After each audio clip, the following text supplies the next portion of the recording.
What's up, y'all? It's Annabelle with That Good Shit. Today I'm here with a very special guest, legendary DJ, founder of Soulection, the one and only Joe K. Hey, what's up? How you feeling today? Blessed, grateful, extending my time to be here today, and I'm just glad. I'm on the other side of, usually I'm in your seat Yeah. interviewing, and bringing in artists, and it's nice to be on the opposing side. So Yeah. I understand your role, I understand this new role, so. Yeah, it's exciting to have you like sitting across from me in general because I was telling you earlier, but your work and the work of Soulection was like a direct inspiration to me starting my own platform. Like when I was first starting out mood boarding, like everything y'all do has inspired what I do. So I like wouldn't be here without you. So I'm very grateful. Thank you. It's amazing to see, because I don't like taking credit for you. Obviously did the work, but it's nice to see the motivation and the inspiration that the impact that Soulection has had on different people like yourself and other creatives,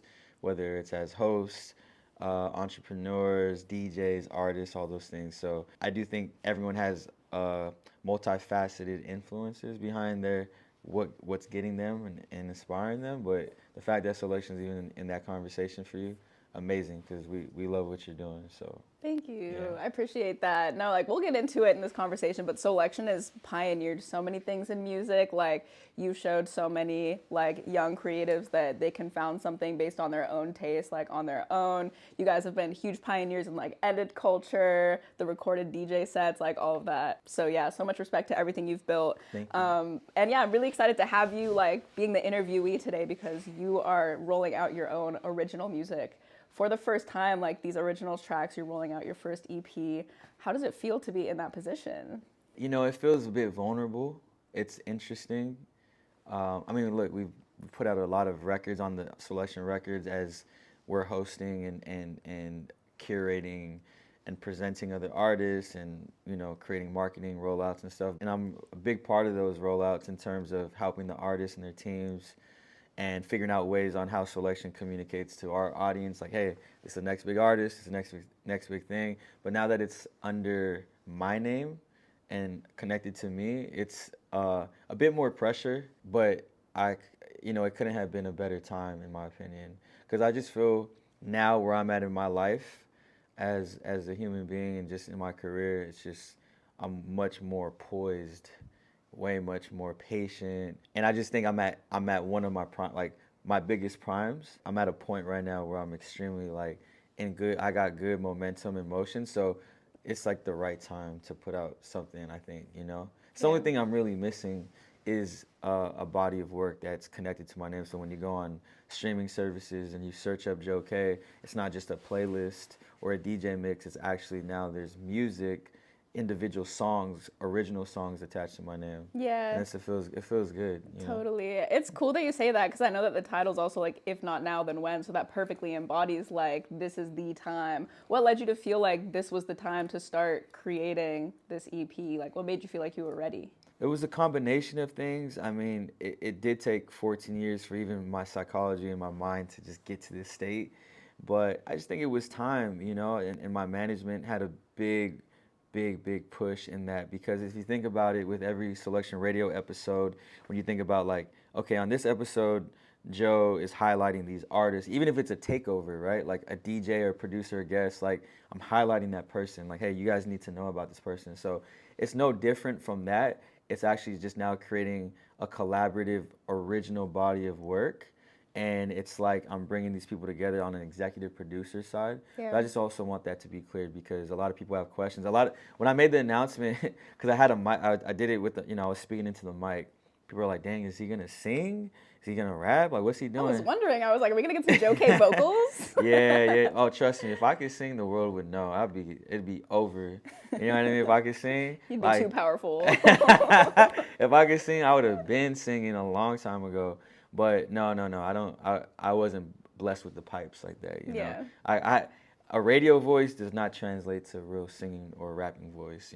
But anyways, I'm executive producing, and there's just a real skill set and artistry. I do consider, even before this, I do consider myself an artist, because Totally. I'm a creative director. I know what sounds good aesthetically. I know what looks good. The marketing, the social media, the branding on Soulection. a lot of that comes from me and my vision, the way things are positioned and looked. And obviously we have an amazing team, and like my team also, we all contribute. So everything is very intentional, but I do think there's artistry. It's no different from an artist. You're painting, you're writing, you're spatial designing. There's artistry in all of it. So I think it's all perspective. Now we're talking about musical artistry.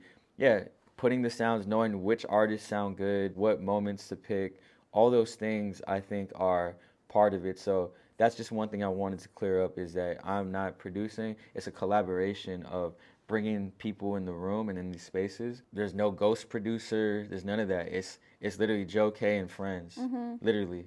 And it's like we had a jam session, and we put people in different spaces, different rooms, and these people, we made an original body of work. We came up with certain tempos, certain sound directions, and that's all it is. We're just presenting a collaborative project. You know what I mean? And Totally. so that's what this is, and I just want everyone to get their credit and their flowers. There's no like, oh well, you do this, but I'm gonna take credit for it. I don't believe in that. Yeah. You know, and I think that's what will ultimately, separate this from a lot of things, is that like I'm not here to be in front of the camera and be in front of the mic and act like it's all about it. Yes, it's my project, but it's really about these artists, Yeah. and I want people to like highlight them and to recognize that. Totally. Well, curating is such an art because like you could have a group of artists and you can put them together in a way that nobody else could think of. Like, and I think a perfect example is this first single that just came out, because you got Isaiah Falls and Cruza on a track, which is like such a beautiful blend and like such a you-coded song to make. I was like,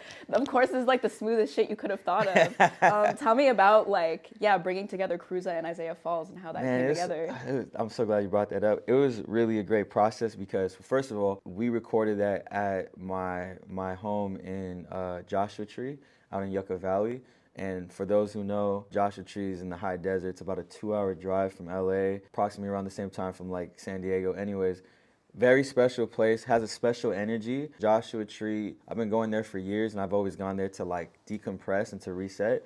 Even a day trip or a couple days there, I come back rejuvenated. So we decided to start this project and this story at my home. I bought a house there a couple years ago, and we just thought, what better place than to do it at the Timeless Living Estate. And so we did that. It has 3 bedrooms and an amazing living room and a beautiful view.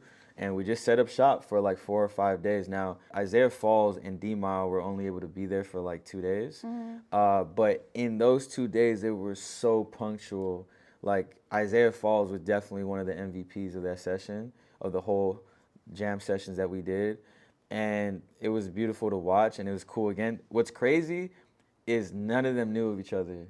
That's crazy to me. Going into that, Cruza and Isaiah maybe have known each other, but most of the people that we had there, all the other artists, no one, D-Mile didn't know nobody.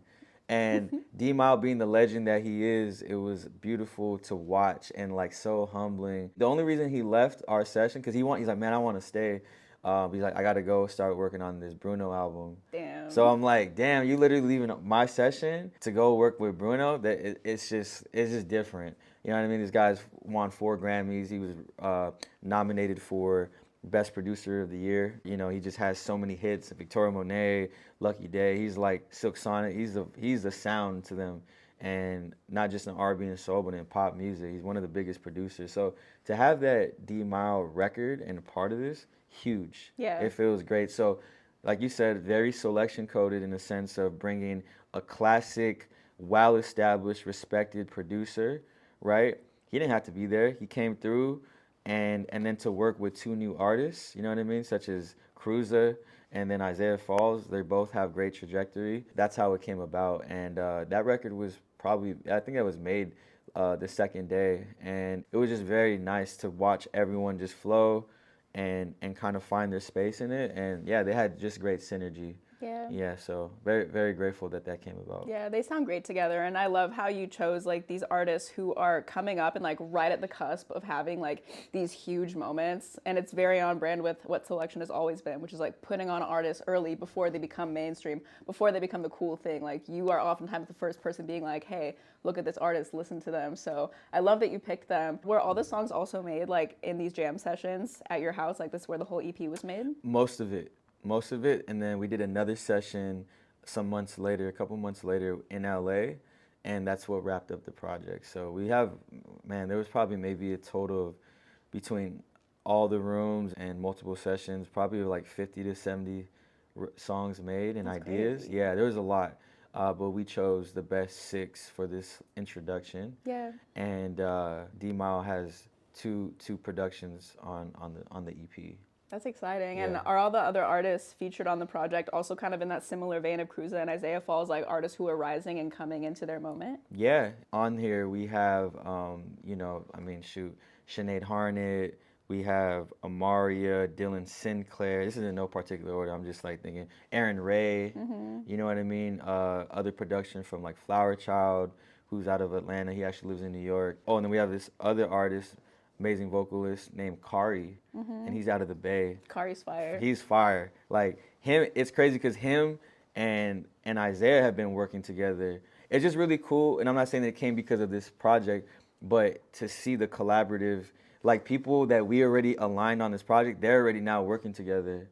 You know what I mean? They got their own thing going, and it's Yeah. like it's right. It's so cool to see, you know. But yeah. So I really believe in these artists. It's mainly in the R&B soul pocket for this EP, and again, it's like when we think about the beginning of when Soulection found, like when we were playing early, like when we were Bryson, Brent Fayez, Sir, Snow, Daniel Caesar, Brent Fayez, Sonder, like I was playing them year zero. Yeah. You know what I mean? And so what I would like to say is like these artists, I can't predict how the careers are gonna go for everybody, but everyone here is putting in work and makes amazing music, and I do think, at least a couple of them are gonna be household names in the next couple of years. So it's really nice to be a part of that and early on, you know what I mean? And Yeah. so yeah, like I said, the timing is really, really good. Totally, and I couldn't agree more. Like these names you listed are all artists that I'm a huge fan of and that I see going so far. And like you said, like becoming household names. So knowing that they also got that very strong Joe K cosign on this huge moment of your first EP, like this is gonna be a huge moment for all of them and for you. So Yeah. I'm excited to hear it. Thank you. And also want to shout out Merges and Blackway. There's some other two Yes. artists and the producer, Budgie. I mean, there's so many people. Sorry if I missed names, but I was just trying to think of off top like names that stand out that people may already know. And I just think it's a great cocktail of just like a mixture of good, productive people that are killing it right now. Yeah, super exciting. And kind of going into more like broad Soulection stuff, like what you've been able to curate with Soulection has been so amazing because the Soulection sound is a feel, not a genre. And it's been so cool watching you branch across so many different genres, showcase so many different genres, but they all fall under the same umbrella of feeling. What's that difference to you between like genre and feeling, and how did you kind of bridge that gap of being able to go across so many genres but keep it all cohesive with the feeling? To me, Soulection feels undefined because it's so many genres that we play that I believe in. It started off as like, yes, it's like future beats, instrumental, obviously the edits and the remixes, the blends, and then it just had this like warmth to it, and it still does. So no matter what the genre is, even if it's heavy, it's hard hitting, or it's world sounds, whatever, there's still this soulful warmth to the sound, in my opinion. Like when you hear it, you can't really define it. It's like, damn, what is this? It kind of has layers and a lot of inspirations of different elements. Of I hear this, I hear that. You know what I mean? I might hear a little bit of this genre or this sample, but then it's like, I don't know what it is. It's alternative, right? At the end of the day, it always somehow has this warmth or balanced sound where it feels soulful at some point of the record.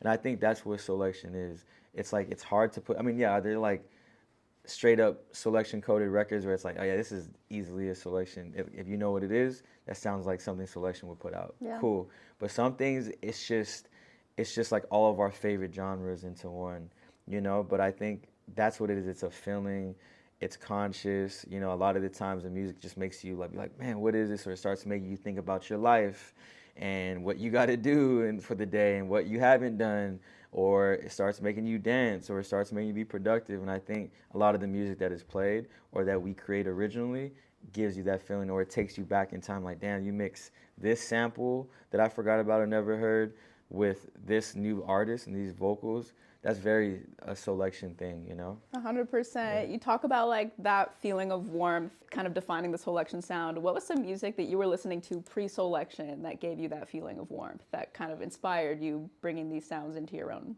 world? Yeah, I think the core founding fathers of like the true DNA were like Jay Dilla, the Neptunes, Timbaland, the Basement, you know, like thinking about early Timbo working with like Missy and Genuine and Jodeci, like just hearing the stuff that they were essentially like a Soulection, but just much earlier and with legendary R&B acts, you know. And then also there's two other producers like Flying Lotus, you know, being that I grew up in LA when he was first coming up and just seeing his trajectory.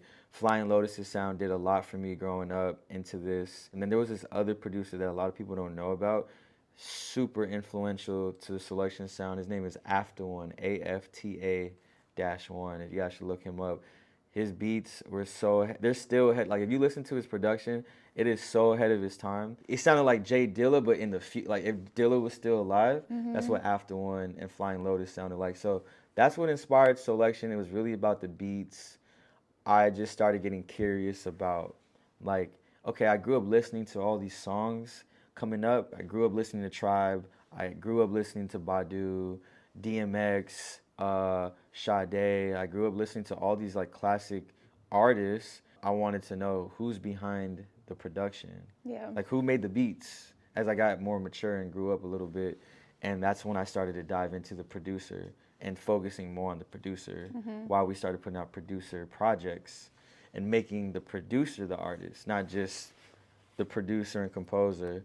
We wanted them to get more spotlight. So that was really the ethos early on of Soulection. Totally, yeah. And Soulection's done so much to bring attention to underrated producers. I think Flower Child is a fantastic example. I adore Flower Child, and I found out of Flower Child because of Soulection. Also see Soulection showing love to like coming up producers like Icee Red, who I love so much. Yep. So even like 14 years later, you know, like Soulection stays like really putting the producers at the forefront, which is something I love about what you do. I love that. Thank you for recognizing that. Yeah, it's important. And what I also love is how you've taken this feel of Soulection, the warmth that's in the music, and you've expanded it in so many ways, from like curating live events to like Soulection supply, the clothes. I want to talk about the clothes because how the hell do you like capture the feeling of Soulection, like the sound, and like put it into clothing form, and it makes so much sense. Thank you for recognizing that. It's been a journey, but I mean, everyone is Soulection. It's not just a feeling of sound. It's also a look. You know what I mean? How do we feel? So beyond just doing screen printed T-shirts and it's like, how many more T-shirts and hoodies do we need, right? Especially after 2020 and what we all went through. Everyone's buying their favorite hoodies from their favorite brands, local support, small businesses and stuff. It's like, damn, I got like 35 hoodies now. Yeah. You know what I mean? How And many more 50 hoodies do I need? Right. So with that, and this goes for everyone. I mean, we're guilty of it, you know, and trying to figure out how do we make this feel a little bit more intentional and like a piece that someone would want. So when we approach, we're not even a full clothing brand. The thing is, if Soulection wanted to be a full like streetwear brand, like we could go crazy. Like we can be like, we wanted to be like a Stussy or like a Supreme or anything like that. Like we have the vision to do that, but that takes a full operation. So we don't drop like seasonal, like fall, spring, summer, winter, whatever. We just drop when we have a collection that we want to drop. Yeah. And we've done a lot of pieces outside of just clothing. We've done jewelry, like rings. We've done furniture, damn near. We've done like lifestyle home pieces. You know, a lot of different things that as we've grown and our taste levels have grown and matured, we've done pieces things that we want to carry, not just something that you look at and then just throw away or put in the closet or resell. It's something that people want. Or incense, it's not just a look or a sound, it's how it smells. Like when you play Soulection, what does that smell like? You know what I mean? Thinking from that perspective. That's how I live my life. I'm really into Japanese lifestyle and fashion and design. Japanese do the greatest in those fields. The Japanese are great in everything, and they just pay so much great attention to detail. So when I go to Japan, I learn so much and I gain so much motivation that I'm like, how can I include this in my own way and like bring that inspiration? So I'm very inspired by Japanese culture and design. And so I try to reflect like, man, Soulection, we need to have that same ethos, you know what I mean? So again, smell, feeling, taste, all of that. How does it feel? How does it look?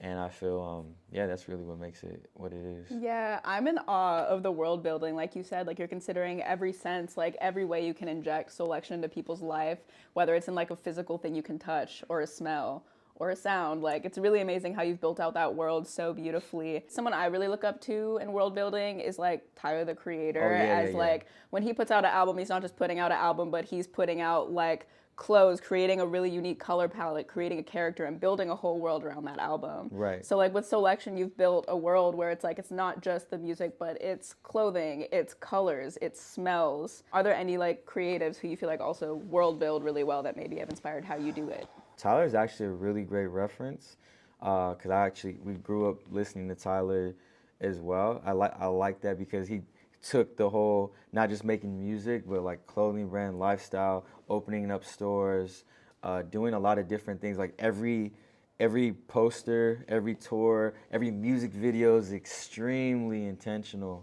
You know what I mean? And that's one thing I think he's a super great reference in terms of someone that's done like a full, beyond a 360 of a full outlook. And I feel like he still has so much more to go. You could tell he's exploring Yeah, and figuring things out. You know what I mean? I like Kendrick. I like what Kendrick has done. totally. I know someone that's killing it and that I really respect is LaRussell. LaRussell from the Bay, the way he approaches music business, independent output on his work. He's not afraid to post his social media, building. He built. If you guys don't know who LaRussell is, you got to look him up right now. Because even beyond the music, you don't even have to listen to his music. You start hearing him speak. Because he does a lot of like, I don't know if it's motivational. It is motivational because he just be speaking on camera Yeah. and just hitting you with like liners of just his thoughts, like it's like for motivational purposes. And I just really admire how LaRussell approaches his music. He doesn't care about what anyone thinks. He'll drop 2, 3 projects in a month and be like, yo, this is my music. There's no format. If I want to put it out, I want to put it out. And then what I love about him too is that he gives ownership.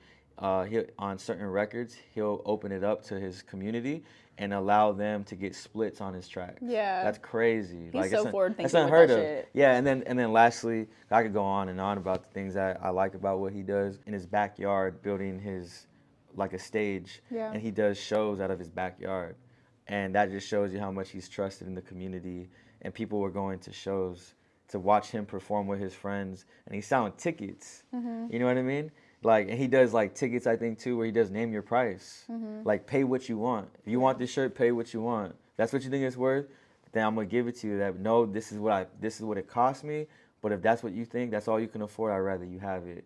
That's such a like, you don't really see that nowadays. Yeah, you don't see that kind of transparency a lot in music. Like LaRussell is one of those people who's very much putting his community first and being like, "This is the experience of an independent artist. I'm gonna walk y'all like through it, and if you want to support me in this, then join the party." Correct. He Yeah. pretty much is saying there's no format, there's no rules. We're gonna get out and do it how we want. He's just touching the surface with his music. Like he has so many things I know he wants to do and so much ground to cover. So I mean the world is really his. But I just love as a branding person and marketing and consistency type output, he just keeps killing it. 100%. Kind of on the topic of independence, like you've done an amazing job building up Soulection independently, and that's like a very difficult thing to do because building your own thing independently requires a lot of investment, investing your time, investing your money into your own project. Tell me about kind of what that's meant to you, investing your own time and money into Soulection, because I think for a lot of creatives, it can be, like a really big risk to spend a ton of money building up your own thing independently to maintain your own like creative control. It's a big risk to take, but for you, it obviously paid off really well. What was your journey like investing your time and money, especially like in the early days of Soulection? Investing into Soulection early on has always been a risk. I have taken some L's. I have gone through a lot of things, no matter what people see from outside looking in. We've gone through highs and lows, but it's just been a part of the journey. And from those losses, I mean, one of the biggest lessons for me is losing money. When you lose your own money in an investment or into something, a project or into a business, that's the biggest lesson. It's like you can't get that money back, So those were some of my biggest lessons, and just different mistakes, over investing, overspending time, and those things. So that's what really made, I feel like, us learn and grow as individuals and as business people. Because truthfully, Soulection has been ran by creatives. Like, you have full-time creatives who are artists at heart running the business, and that doesn't always work in your favor.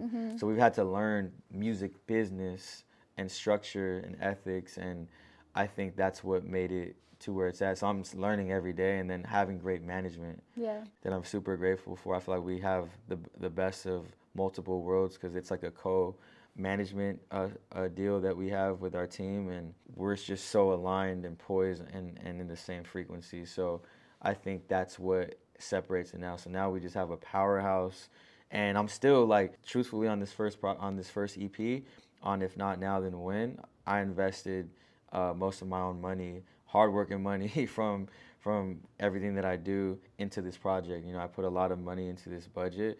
My team is also pitching in, and we're just contributing and stuff. But, you know, to use my own bread, knowing that I'm not going to see a return for some time, because we started investing into it a year ago or so, like, it's a lot for an independent person.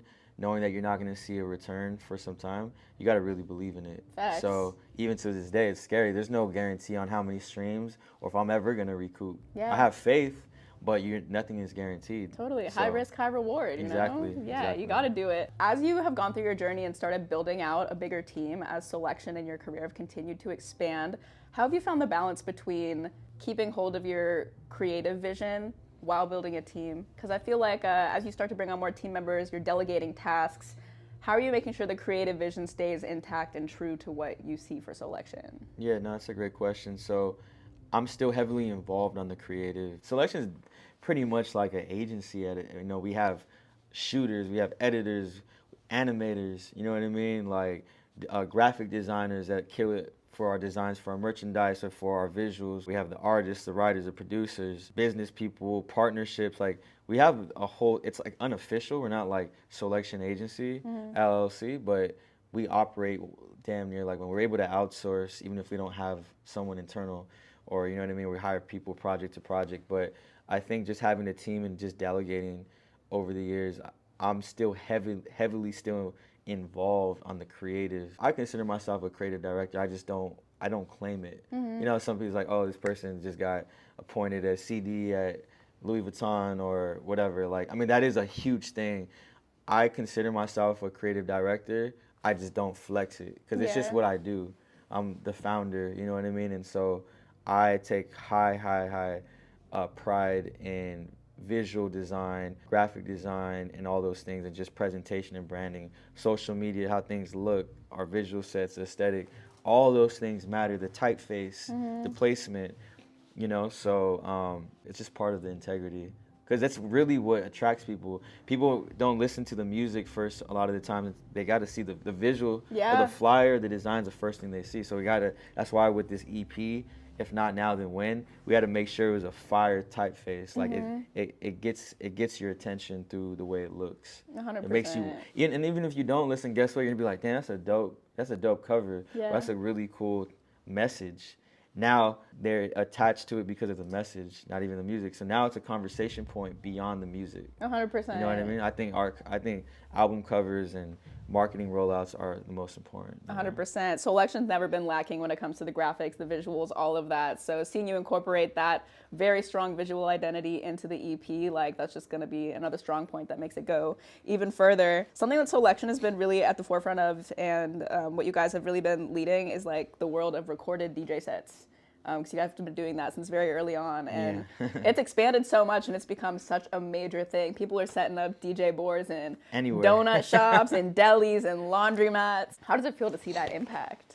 It's cool. It's cool. I mean, I do think it's a bit oversaturated. I'm glad you bring this up. I'm inspired by it. I got inspired by others.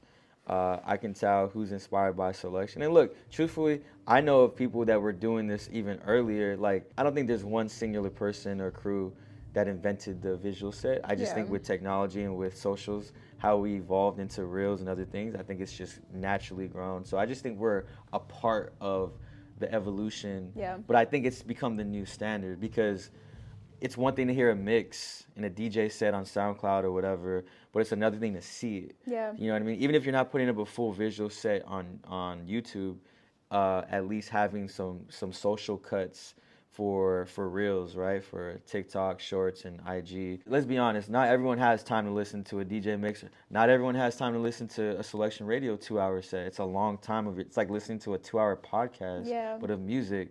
I have my favorite podcasts and different people I like. Do I have an opportunity to listen every week to their latest upload? Absolutely not. You know what I mean? With that said, I understand that people, it's a time thing. People got different things going on. So if a 4 to 15 second clip of my set from wherever is their only chance to get a sample or get an introduction to what I'm doing for that week or that episode or for that event, I'll take it. And we didn't have that format up until a couple years ago. It's really changed the game for everybody. People can go viral from their bedroom without even being in bed. They can do it, you know, and I think that's really cool. I wish I would have had those resources 15 years ago, you know what I mean? But it's just part of the times now. So it's a lot easier for people to grow and build a brand now. Way easier than us coming up. It took us so long to get here. So now everyone has access to the same technology and the same resources now. So it is cool. Lastly, in terms of your question, overall, how do I feel? I mean, look, everyone's doing it.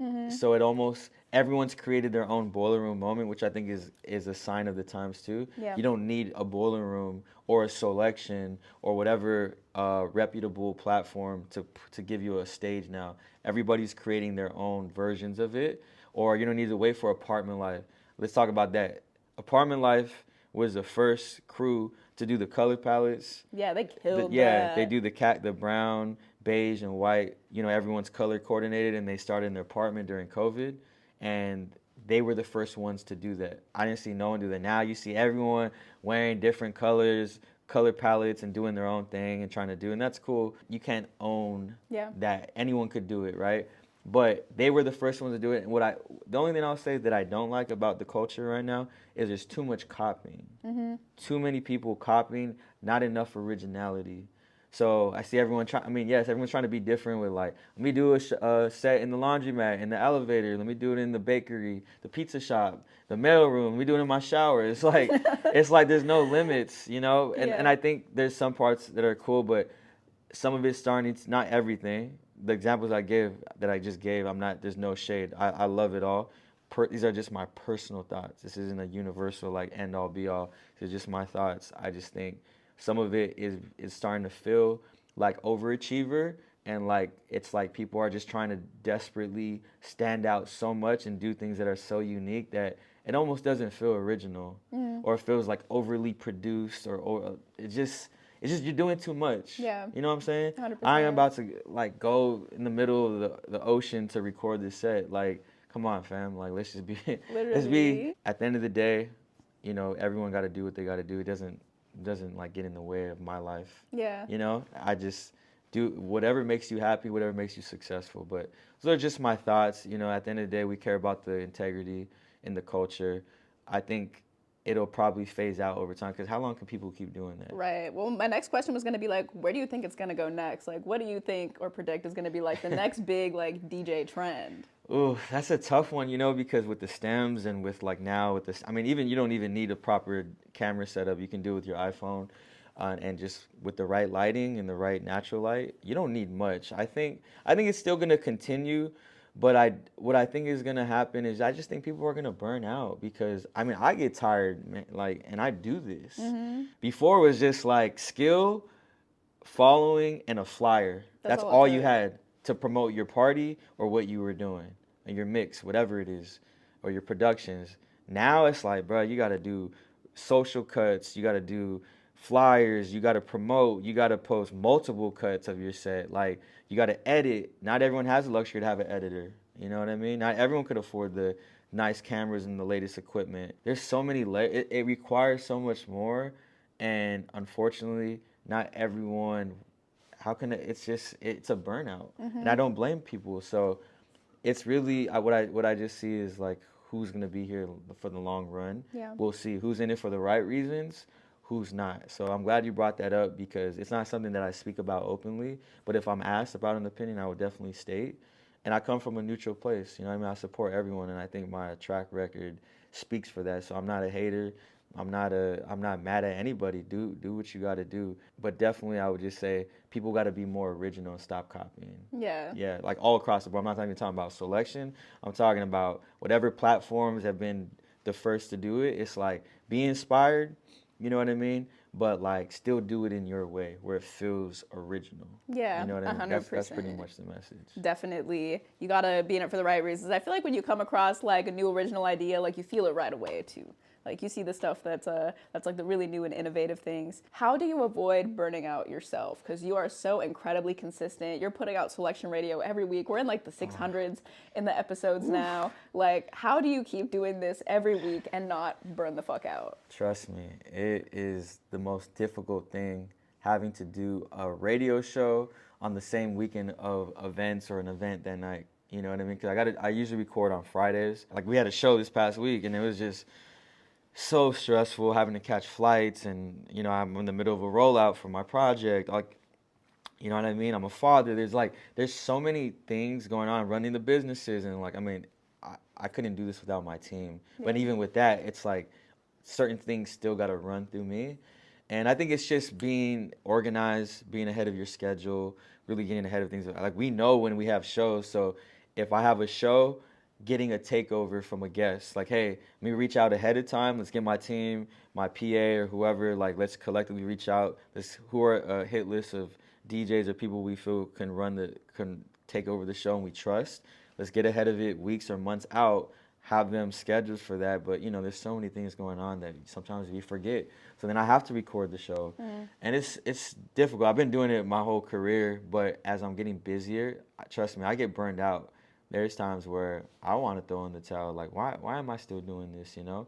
But I know why I'm doing it, and there's such a high reward and like the people that listen.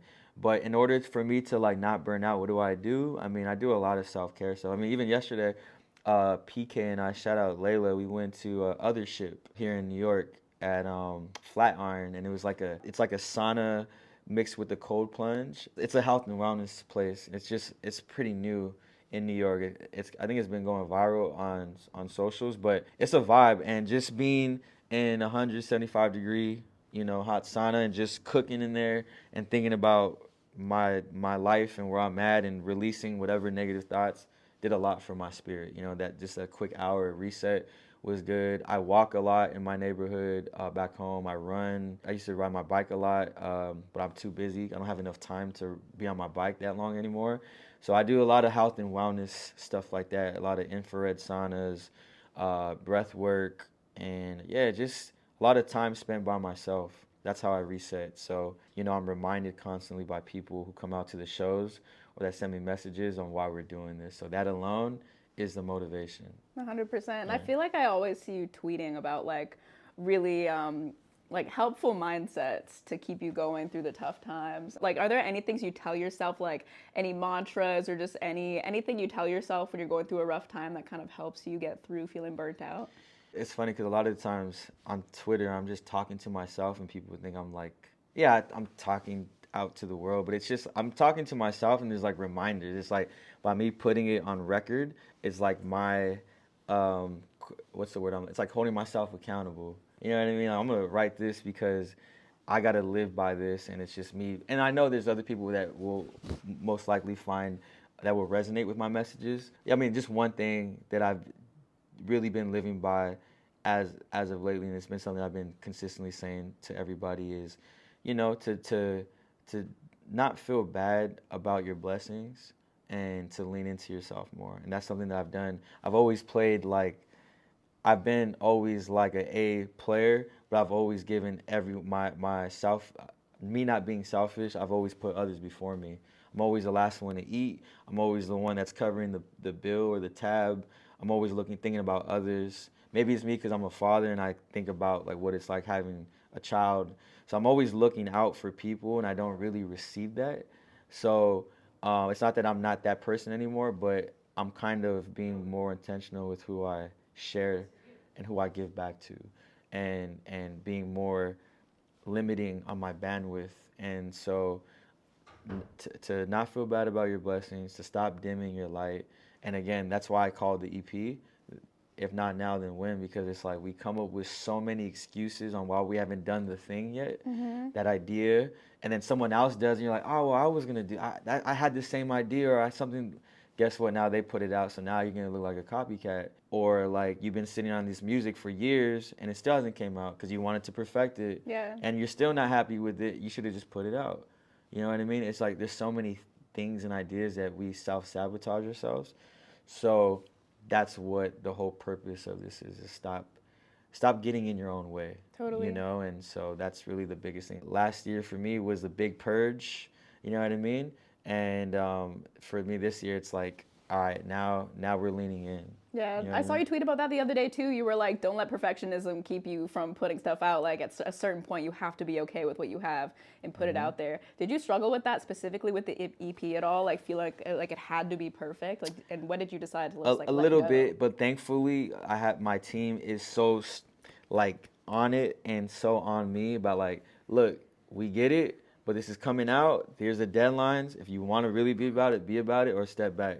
Don't waste our time. Yeah. So it's like when you have people like that are really serious about their work and about deadlines and holding you accountable, it's like, look, this is just one body of work. This isn't your end all be all, and the music is still fire.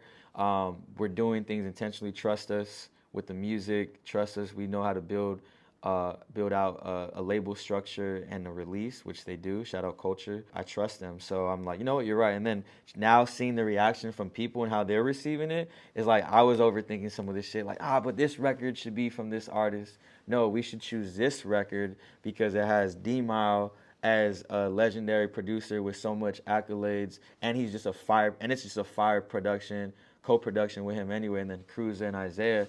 We will have multiple elements and people involved. This is just a better storytelling to start off with. So, sure enough, we're seeing it in real time. Yeah, 100%. How long does it take you to prep for an episode of Soulection Radio? I'm prepping all week, so literally, so if I record Fridays, I start finding music literally that same night after I'm done. The next morning, there's no like dedicated time. It's just happening. I might hear a sound on socials, like as someone's IG story or TikTok. I might be down the street. I might hear something, Shazam it. I might be out. I'm finding stuff. People are sending stuff to me. So it's a kind of a variety of things. So it's kind of, I don't really clock every hour, but I would say throughout the whole week, and then the actual recording process and sequencing and figuring out which music I'm playing and then actually hitting record, it's probably at least weekly on average, like a 12 to 24 hour process. Yeah. Of total hours throughout the week. It's not just let me just scramble. And I had episodes where I just freestyled and just thugged it out. Those shows come out excellent sometimes, Yeah. but most of the time it's extremely curated and I gotta wait for new music to drop. Certain weeks are hella slow, like as you know when we're digging, like some weeks there's like a bunch of music that just came out and a lot of it is dope that you resonate with. Other weeks I'm struggling to find the music I need to find or put together a set of classics and forgotten and new.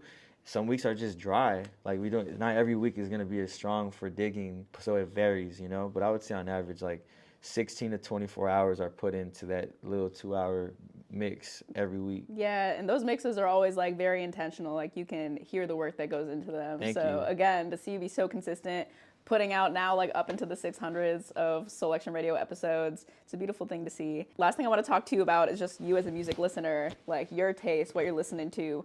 First off, I have a couple producers I'm gonna name, and for each of them, I want you to tell me your favorite beat by them. Okay.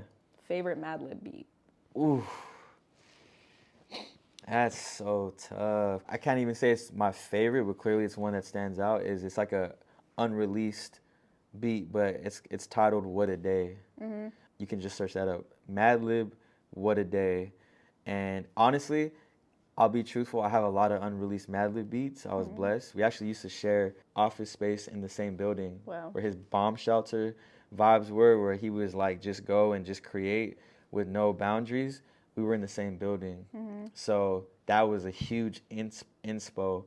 I forgot to name him as one of my top. How do I forget? Madlib's the GOAT in the Soulection DNA. But yeah, there's a lot of unreleased music. I don't, they're just track. There's no title. It's just like track, beat, something. Yeah. You know what I mean? Flexing Like, his unreleased ad-lib collection on us. Damn. Yeah. Amazing. Yeah. Okay, favorite Knowledge beat.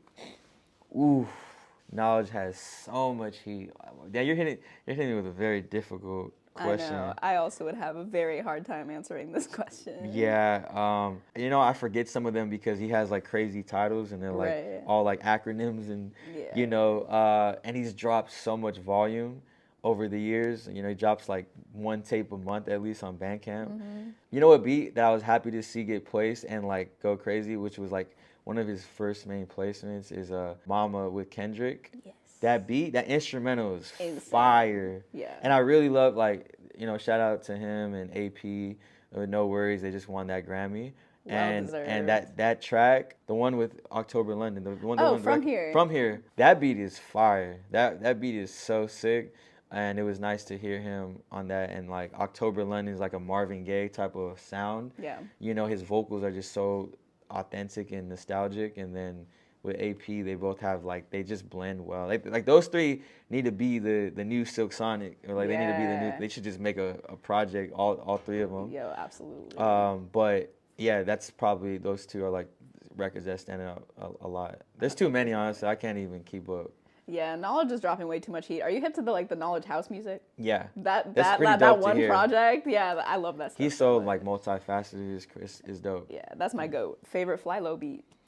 Ooh, I love some of the early cartoons. There's like he did like an Adult Swim inspo tape, but he did it for like Adult Swim for a show. This was like early, like 2005 through like 2007. He made these like really cosmic, next level Dilla type beats that were just ahead of their time. Again, random track numbers. If I had to choose another one, damn, I love Massage Situation from his Reset EP. And then there's another one from a project called Los Angeles. That album, incredible. He changed the way I listen to music. Yeah, honestly, same. I saw Flying Lotus live at FYF Fest, I think in like 2017, around then, and that was like one performance that like changed my life and completely altered what I knew to be possible for music. Yep. Like Flying Lotus is really. And then the way he does the visual sets with like the screens in between them. Yeah, super next level. Yeah, so next level. Obviously, some of your favorite rising artists are going to be featured on your EP, but outside of the artists featured on your EP, who are some of your favorite rising artists right now? Well, I mean, I wouldn't even say rising because he's here right now, is Leon.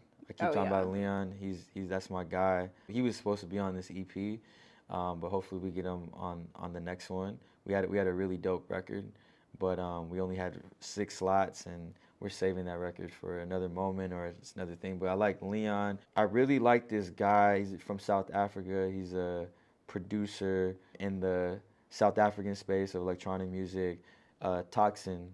And he makes a genre called 3-step. Yeah, I've been hearing a lot about 3-step. 3-step is incredible because it's like a hybrid of Amapiano and like Afro tech and deep house, like house music. And it's just like, it's like 118 BPM or so. And it's just like the right tempo. And I really, really like his sound because it's like energetic but like soulful. I've been listening to a lot of his music. Like it's been very like spiritual. Like when I listen to his sounds, I feel like I know I'm missing so many names, but I struggle with these things because I have too big of a library bank in my mind. I can't even imagine how many songs are like floating around in your brain. Yeah, that's why I'm like, who? It's changing every week because of the radio show. Last thing I want to ask you, Joe, is you're DJing a lot, but as like when you're going to the club and when you're not DJing, what's your favorite song to hear in the club right now? In the club? Yeah. It's not even like a club record, but the Remo record, Is It a Crime? Oh, yeah. It was mixed very well and mastered because every time I drop it, that shit just hits. Mm-hmm. And it's just been dope to hear it. It's like a vibe and it's like Sade, but it's like Afro beats and it's like a good crossover. So that's been like a record that I've been loving to hear. Yeah, you know what I mean? that's a beautiful, beautiful record. Yeah. Long anticipated. Like it blew, like just the snippet blew up. Like It before the blew song up. even came out. Right. Rema's really like that. Yeah. Amazing. Yeah. Well, Joe, this has been like so amazing. Yeah. Thank you for spending some time talking with course. me again. Like your work has influenced so many and has forever changed the world of music. So it's really amazing to see the impact you've made and just to know there's so much more ahead. Mm-hmm. And you have this whole new beginning coming with your own EP as well. well. So congrats on that. Thank you so much. Super exciting. Thank you for having me. I look forward to watching your journey, and shout out to all your loyal, followers and people that just support you, your community. And you ask really good questions. Like, I love talking to people who are students. I can't stand the generic ass questions of like, so let's go back to how did you start? And like, I get it. We have to educate. There's a lot of new people coming in, so I don't mind that. But Yeah. all that stuff is already online. Yeah, like, So we know. I just love when people ask me real questions and are tapped in and ask me relevant things. Everything you asked today was like stuff I've been wanting to talk about, but it's just not always a place for me to just speak out about. Yeah. So yeah, anyways, appreciate you, and Yeah. tap in. Glad you enjoyed the experience. Is there anything else that people should know about Joe K? Just thank you for supporting me, and if you have never listened to Soulection Radio, definitely tap in. It's on. I do it every week, 2 hours. It's on Apple Music and SoundCloud. So if you want to subscribe to Apple, listen on SoundCloud. It's every single episode is up on there. Some of the best music. You may not like everything, but at least you'll be exposed to a lot of new sounds. Because what I'm doing is I'm traveling to different countries, and I'm pulling sounds that I find from local artists and people, and I do it in a way where it all makes sense, at least in the flow of how I present it. And I feel it's some of the best music in those countries and those diasporas. And yeah, I have a project coming out called If Not Now Then When, and I'm really proud of it, and it's just the beginning. And yeah, let me know how y'all feel about it. Fire. We're all rooting for you. Much love. Much Thank you. love.